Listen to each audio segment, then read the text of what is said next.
Assalamualaikum warahmatullahi wabarakatuh dan kembali lagi di channel Gurabat21, sumber informasi untuk para guru dan pelajar Indonesia. Selamat siang Pak Menteri Pendidikan. Ada beberapa pertanyaan dari Jawa Pos, MNC, dan Dai TV Pak. Yang pertama itu terkait dengan rekrutmen guru PPPK usia 20-59 tahun. Kemudian bagaimana nasib guru-guru senior yang utamanya berada di wilayah 3T, karena pasti akan kalah dengan guru-guru yang muda.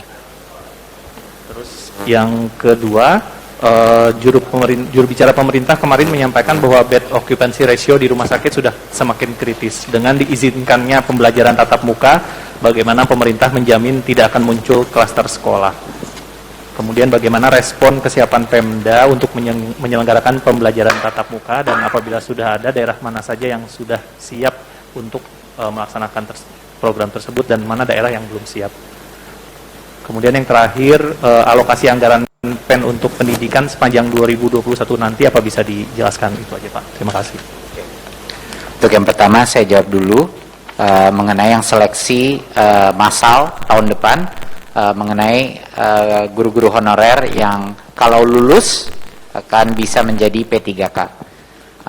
Ini saya sering sekali mendengar berbagai macam hal mengenai, Pak tolong prioritaskan yang ini dulu, grup yang lama atau yang sudah lama.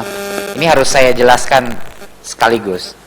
Di tahun 2020 tidak akan ada 2021 tidak akan ada keterbatasan kapasitas untuk mengambil tes itu, karena tes itu akan online, diadakan di infrastruktur AKM kita. Jadinya semua guru honorer tersebut akan bisa asal sesuai dengan kriterianya. Jadi yang umur di atas 35 itu kan peraturan untuk PNS, tapi ini P3K. Jadi mereka juga boleh ikut, ya. Baik negeri maupun swasta boleh mengikuti tes seleksi itu. Jadinya sudah tidak ada lagi prioritasi. Maksudnya siapa yang duluan udah nggak valid lagi argumen itu. Semuanya boleh mengambil tes, yang lulus tes tersebut akan menjadi P3K. Jadi harap dijelaskan. Saya juga dengar di berbagai macam komen saya di sosmed, Pak tolong dong dahulukan yang ini. Nah ini makanya saya harus merubah lagi pola pikirnya. Sudah tidak ada dahuluan lagi. Semuanya bisa mengambil di 2021, dan bahkan bukan cuma sekali, mereka bisa mengambil totalnya bisa sampai dengan 3 kali mengambil. Jadi kalau gagal, dia bisa mencoba lagi dan mencoba lagi. Dan disediakan pembelajaran online-nya pun. Jadi bagi yang mungkin tidak masih belum mempunyai pengetahuan atau kompetensi untuk lulus, dia bisa belajar karena kita memberikan pembelajaran online secara mandiri, di mana dia bisa mengasah kemampuannya agar kemungkinan dia lulus seleksi tersebut lebih tinggi. Tetapi tolong diingat lagi masyarakat, ini bukan pengangkatan 1 juta guru menjadi P3K. Ini adalah seleksi massal. Yang akan diangkat menjadi P3K adalah berapa yang lulus dari itu. Kalau yang lulus cuma 100.000, ya 100.000 yang jadi tahun 2021. Kalau yang lulus 500.000, ya 500.000 yang akan diangkat jadi P3K. Jadi mohon teman-teman media mengerti bahwa harus lulus seleksi. Kemendikbud tidak akan mengendorkan standar untuk menjadi guru P3K. Itu adalah suatu standar tes seleksi yang harus kita pertahankan untuk kebaikan anak-anak kita. Jangan lupa, kesejahteraan guru yang layak mendapatkan itu pentingnya luar biasa. Sama pentingnya adalah kualitas dan mutu guru bagi anak-anak kita. Setuju? Oke, terima kasih. Poin yang kedua adalah mengenai SKB 4 Menteri yang kemarin. Ya, ini juga harus diklarifikasi. Yang pertama harus diingat bahwa keputusan untuk membuka suatu sekolah harus mendapat keputusan bukan hanya Pemda, tapi kepala sekolah dan komite sekolah. Komite sekolah adalah perwakilan orang tua di dalam sekolah. Jadinya kuncinya ada di orang tua. Dimana kalau komite sekolah tidak membolehkan itu sekolah buka, sekolah itu tidak diperkenankan untuk buka. Tapi ini diberikan haknya kembali untuk Pemda menentukan mau sekolah-sekolah mana yang boleh apa tidak. Alasan kita melakukan ini adalah berbagai macam permintaan dari pemerintah daerah bahwa sebenarnya alokasi per kabupaten itu sangat terlalu besar. Sehingga mereka mungkin punya desa-desa, kecamatan-kecamatan atau kelurahan-kelurahan yang menurut mereka aman dan sangat sulit melakukan PJJ, yang menurut mereka sudah mulai bisa melakukan tatap muka. Yang pertama. Kedua, orang tua tidak harus khawatir juga, karena kalaupun sekolahnya anaknya mulai tatap muka, dia tidak bisa, sekolah itu tidak bisa memaksa anaknya untuk pergi ke sekolah. Orang tua bisa bilang, anak saya belum nyaman, anak saya masuk ke sekolah, dan dia bisa masih melanjutkan pembelajaran jarak jauh.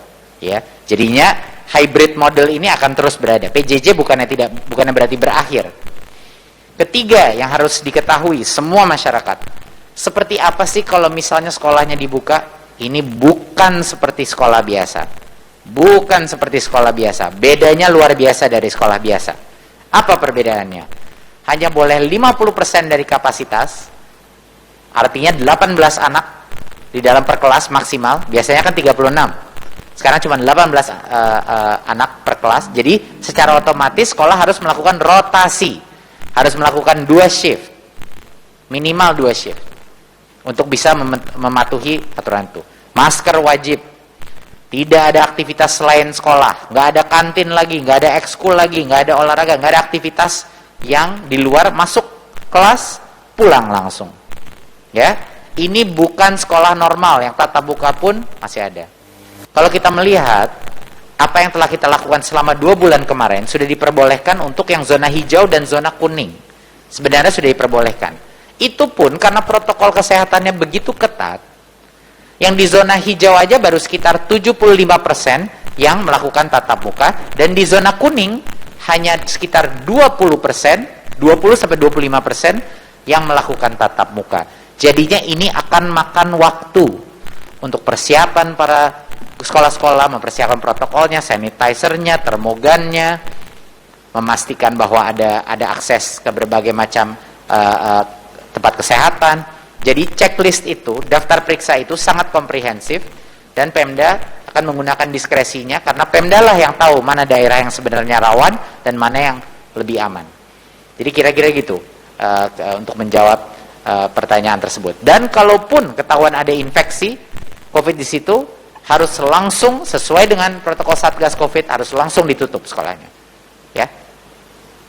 Dan pertanyaan yang ketiga, sekarang ini mengenai 2021, KCPPN dan juga Kemendikbud sedang mengkaji. Seperti yang Pak Budi tadi bilang, kita sedang mengkaji, dan kami sedang saat ini belum kami tentukan, ya, tapi sedang dalam proses pengkajian, dan dalam waktu singkat pasti akan ada jawabannya apakah program-program ini akan berlanjut di tahun 2021 apa tidak.